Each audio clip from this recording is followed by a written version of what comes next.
Hi everyone, my name is Tao Chung. Today, my presentation will be over summary and reflection of chapter 6 and 7 of the Law and the Bible. The Law and the Bible explore the relationship between the Christian faith and the legal system. The book discusses how the biblical principles shape human laws and how Christians should engage with civil authority. Chapter 6 and 7 focus on Jesus' opposition to the law and the rule of civil disobedience in faith. This presentation will be summarize the key point and the reflection on the impact on the understanding law and faith.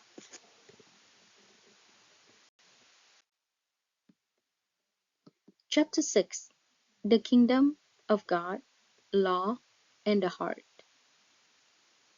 Jesus emphasized the heart over legalism. The law was meant to guide morality, not just enforcing the rule. Jesus fulfilled the law by revealing its deeper purpose. He challenged the people to think beyond the written law and focus on their intention. The key theme of chapter 6: the true obedience comes from a transformed heart, not just action. The law should be applied with justice and mercy, not just harsh punishment. Jesus criticized religious leaders for using the law to control rather than guide the people. Following the law without love and fairness is meaningless. And we can see a lot of examples in today's century. And then near the end of chapter 6, in the conclusion, we have introduced to the story the woman caught in adultery.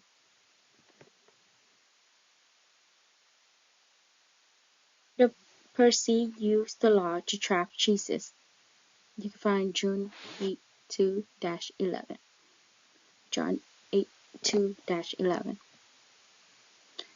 Jesus responded with justice and mercy. He quote, "Let any one of you who is without sin be the first to throw a stone." The lesson for this story, to me, is important of having the right intention, the unfairness of how the law is sometimes enforced, and the balance between justice and compassion. Jesus showed that the law should not be used unfairly or without compassion. And for another lesson that I learned after reading this story in the end of chapter 6, I feel if you believe in the Lord, if you believe in Jesus, He will always find a way to forgive you. Jesus is always ready and willing to forgive you and extend His grace. Reflection on chapter 6.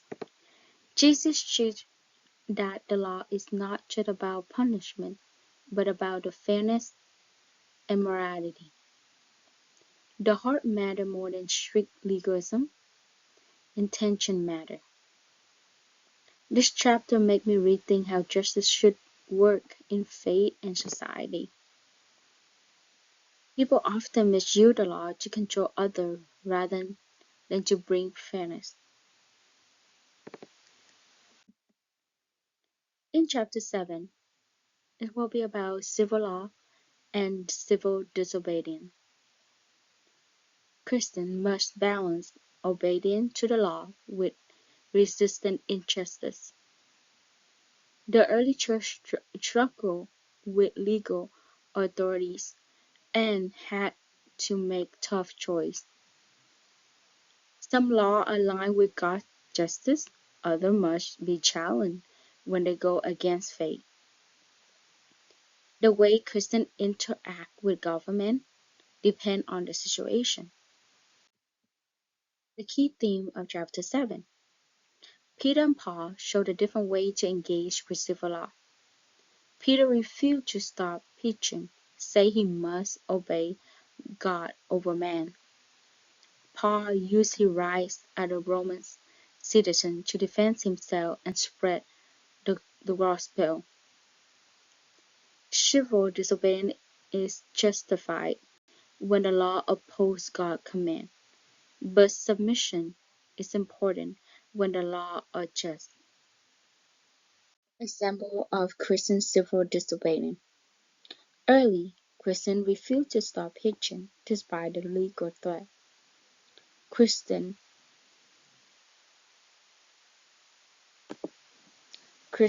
abolitionists broke the law to help enslaved people escape in the Underground Railroad.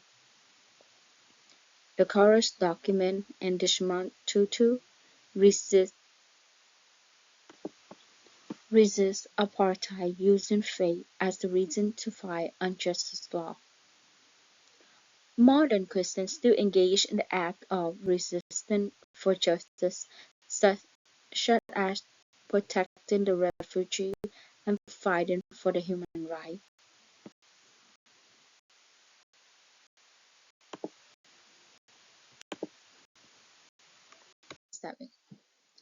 This chapter challenged the idea that Christians must always obey the law. Civil disobedience has been a key part of Christian history when the government enforced injustice. Christians should seek wisdom and prayer in deciding when to obey or resist the law. Faith should lead to action, especially when the law hurts people rather than protecting them. The law should serve justice, and faith must guide moral action. Christians must think carefully about when to follow the law and when to stand against them.